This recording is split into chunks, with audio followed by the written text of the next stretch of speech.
In less than a decade, this name, starting from a 4-bedroom apartment in China, has become a new global force. Its revenue is close to Elon Musk's Tesla and double that of Netflix. Its number of employees is twice that of Facebook, and I'm talking about ByteDance, the parent company of TikTok. Okay, I know that many people, maybe including you, think that TikTok is just nonsense for kids, but if you think that's all it is, you're mistaken. Facebook, Twitter, Netflix, YouTube, Google, the United States, India, the European Union, all these giants are afraid of ByteDance.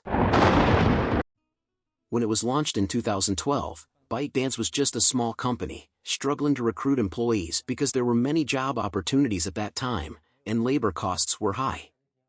However, founder Zhang Yiming had the ambition to build a borderless empire.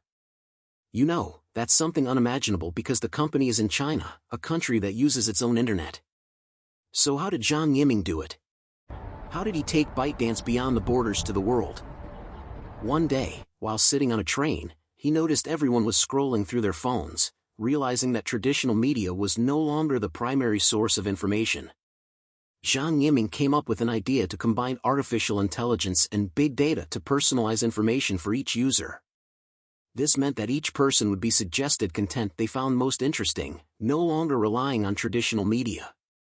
And thus, Tuxio was born, a news reading app with a powerful algorithm providing personalized news feeds for each user. Every touch, every swipe on the screen, every second you pause on certain information is analyzed by ByteDance's algorithm to understand you even better than you understand yourself. This implies that the more you use the app, the better it understands you, offering more accurate suggestions, and, of course, becoming more addictive. According to statistics, the average person in China spends 74 minutes per day scrolling through Tuxio. This laid the groundwork for ByteDance's next big app. Zhang Yiming and his team realized they could apply the addictive algorithm of the news reading app to a new platform, specifically for short videos. In 2016, ByteDance launched Douyin for the Chinese market, and a year later, TikTok for the international market. This was a blockbuster hit that no other platform had at that time. Unlike Facebook, Instagram, Twitter, on TikTok, you don't need to have friends or search for something. You just open the app, watch videos, swipe up, and let the algorithm handle the rest. While on YouTube, you can only watch a few videos at a time. On TikTok, you can watch many short videos, allowing the algorithm to gather a lot of data about you and suggest videos you'd like to watch. Scientists have discovered that this is similar to the effect of playing cards at a casino. You intend to watch a few videos before bedtime, but suddenly, the clock read 2 a.m. ByteDance found a way to hook you, but they also needed content creators. Here's how ByteDance attracts content creators. First, they provide easy-to-use editing features within the app, making it accessible for people to edit images and videos. Next is adding a bit of glitter and glamour. If you're making long videos on YouTube, like myself for example, it's challenging to get 1,000 views or even 100 views for a new recruit. But with TikTok, even if you're an unknown, your video can attract hundreds of thousands of viewers. This led to everyone and their grandma creating TikToks. Additionally, ByteDance bribes celebrities, those who are famous on other platforms, paying them if they post videos on TikTok.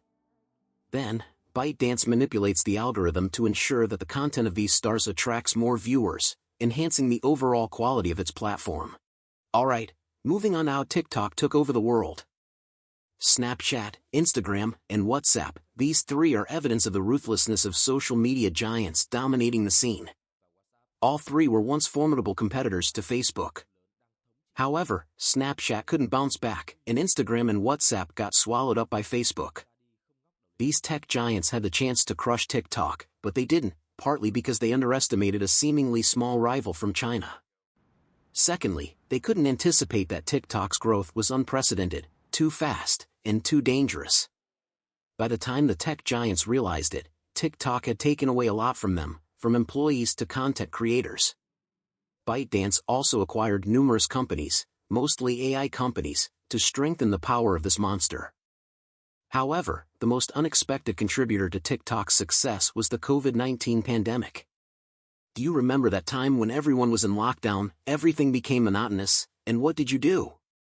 Open an entertainment app with an endless stream of videos, right? In 2022, TikTok topped the list of the most downloaded apps globally, with around 672 million downloads and approximately 1 billion monthly active users. Alongside its growth, TikTok also started facing various troubles.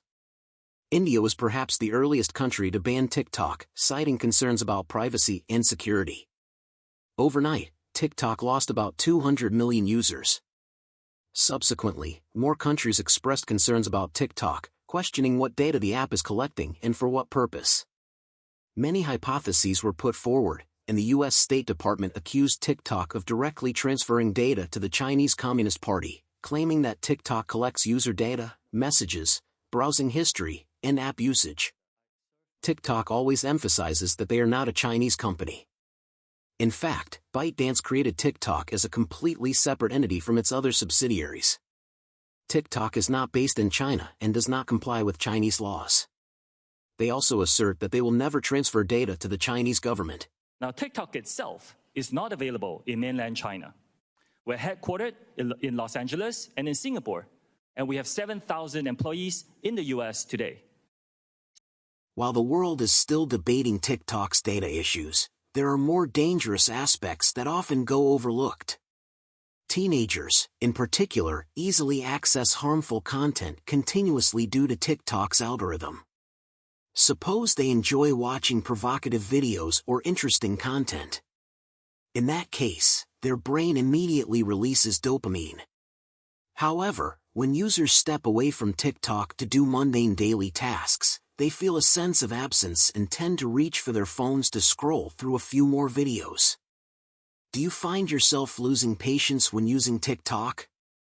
Constantly watching short videos and skipping content you don't like can contribute to a decline in patience over time. This habit makes your brain lazy, seeking instant gratification.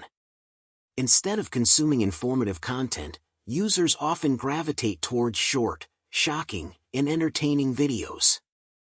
I posted this video on a platform competing with TikTok, but without the intention to undermine TikTok.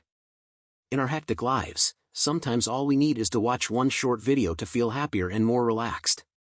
Not all content on TikTok is bad, there are still quality and worthwhile content. What you need to consider before opening TikTok is, what do you want to watch?